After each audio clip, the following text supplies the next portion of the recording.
Hi, I'm Ben, and this is the second of 4 videos that I'm putting out leading up to Winter Bike to Work Day 2020.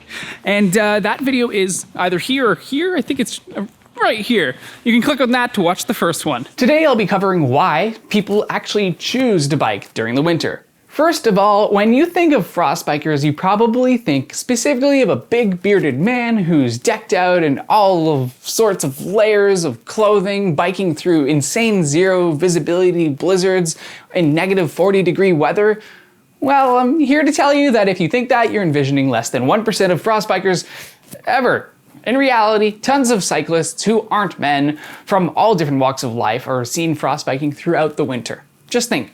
Everyone needs to get to work somehow, and cars and public transit and walking aren't the only options. Just like my first video, I used feedback from the awesome people over at Cycling in Toronto Facebook group as talking points for this video. So thanks guys, it really helps out.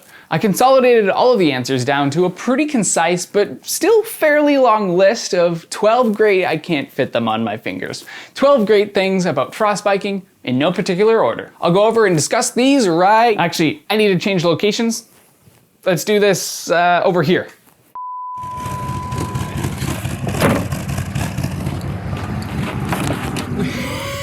I just realized how ridiculous this looks.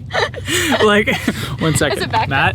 Hello. It is Like I'm still here. Yes, I know. It's actually it's really this cool. This looks so cool. Right? You just film everything in here now. Yeah. This is great. Okay. Well, thanks, Matt. No worries. You guys get to go to a wedding right now, right? Well, in like, what, an hour and a half? No, that's sorry, I lied. Longer. 2 hours and 15 minutes. They drove from Ottawa. And they cut it this close. What? Okay. I'm gonna go surprise Natalia now. Bye.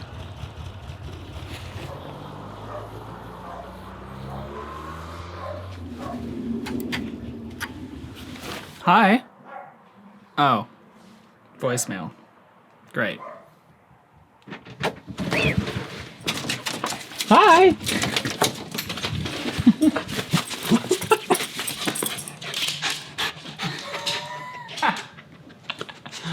Hi, Casper. Hi.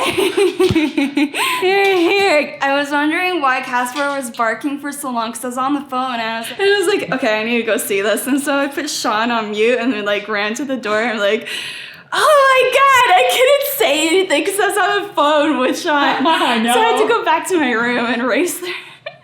Yeah. Hi. Hi. Hello. Yes, Thank success. you for the surprise.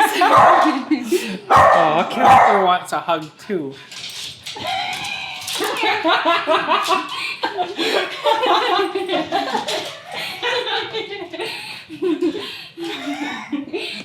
Okay, group hug. That's a good surprise. I was not expecting that at all whatsoever. Yes. Okay, well, on with the video. Okay, yep, I got a little bit sidetracked. Back to those 12 things that are great about frostbiking. So first up, the health benefits. If you haven't heard of it before, well, honestly, I'd be kind of surprised. Bike commuting is one of the healthiest things you can possibly do for yourself. If you were driving before, it keeps you in shape. If you were taking public transit, biking keeps you healthier and away from all of the sickness, especially during the winter. You know, sometimes you're kind of jammed up with all the public transit and it's like, and then people are coughing. You want to stay away from that, just bike. Yes, a car does that too, but then you don't get the respiratory benefits of your cardiovascular exercises. If you are walking, it keeps you warmer and gets you to your destination faster. So pretty much, cycling combines the best of everything. Up second is cost savings. I made a whole video on this where I compared the costs of commuting via driving, public transit, e-biking, and regular bicycling, and you can see that video right here. I'll put a card. In summary, here's a screen grab from that video, right here on screen. All the explanations you need on how I got those numbers are in that video. And clearly, cycling is the cheapest. Up next are the social aspects to cycling. Just like any activity out there, there's always going to be a community surrounding it. And once you start getting involved in the cycling community, you realize that it's one of the most diverse communities out there. Related fun fact to this, did you know that the secret to a happy and fulfilling life is to be part of a community? Yeah, there have been multiple studies where old people in their final years of life have been asked what makes for a happy and fulfilling life. And most of them answered community. Community is what makes a happy and fulfilling life, because we're social creatures, and you can't deny that. Well, actually, you could deny it, but Up next, there aren't many bad days. I'd classify a bad day as days below 25 degrees Celsius with blizzard-like conditions or full-on ice storms where it's not even safe for you to walk from your front door to the sidewalk, let alone bike. But even if you were to classify bad days as below 15 degrees Celsius and snowing, so far this year, in Toronto at least, there have only been like 5 or so days that were bad. If I weren't so determined to keep my 140-day streak commuting to work going, I wouldn't have biked. But of course I did.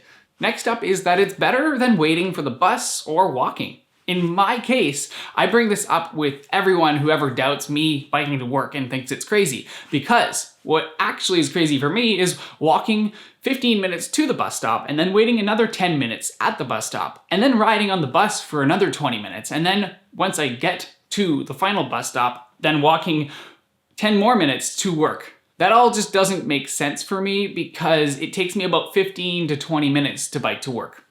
Maybe 25 on the days that I'm like, oh no, it's really snowing hard. And on those days, I warm up far more than on other days because I'm pedaling harder to combat the snow. As for driving instead of busing or walking, I just did a video last week where I compared driving to work with a rental car that I had to biking to work. And it took me 25 minutes to drive, while on average it takes me 16 minutes when biking.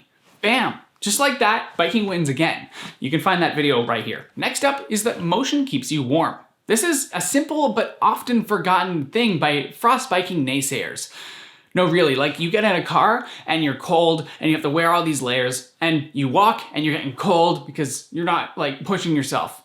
And you're waiting at the bus stop, you're getting cold because you're just standing there. Meanwhile, with cycling, from the get-go, maybe it'll be brisk at the very beginning, and then after the first few minutes, whoo, it is nice and toasty. And by the time you're at work, you are ready to get on with your day, because it's just, you're ready to go. Oh look, another location change. What a surprise. This took a little bit longer than I thought it was going to. So on to the next point, and we're gonna get to the end of this. Most days, the roads are actually dry. You heard that right. Most of the time, it's not even slushy or snowy on the roads, and even if the side streets are full of crud, by the time you make your way onto the main roads, you'll be riding along as if it were summer.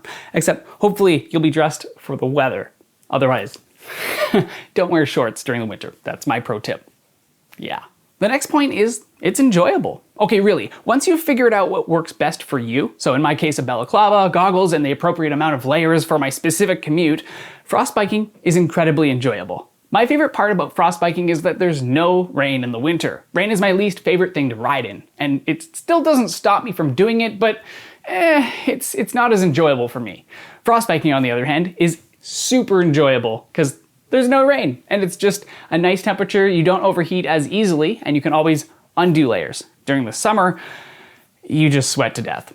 The next point is that it's faster. And I've covered this before, but people in the Cycling in Toronto Facebook group mention this too. Especially when you're in the core of a big city, cycling is often the only door-to-door solution. As long as you lock up your bike correctly, you get VIP parking. If you're walking, it's slower than biking. If you're taking public transit, you'll still have to deal with the last mile problem, which is getting from the bus to your work, so you have to usually walk for that. And if you're driving, once you finish dealing with standstill traffic, you have to find parking, or pay tons for underground parking. And if your employer pays for your parking, that's in some way, shape, or form coming out of your paychecks and your colleagues. Just so you know, it just doesn't auto-magically happen.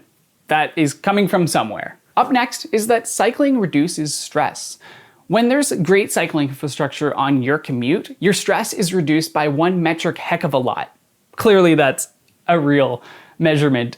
For me, even without proper cycling infrastructure in North York, I show up to work every morning pumped to be there and ready to produce results. That's great for my employer and great for me. Up next is that it oxygenates the brain. Oxygenates.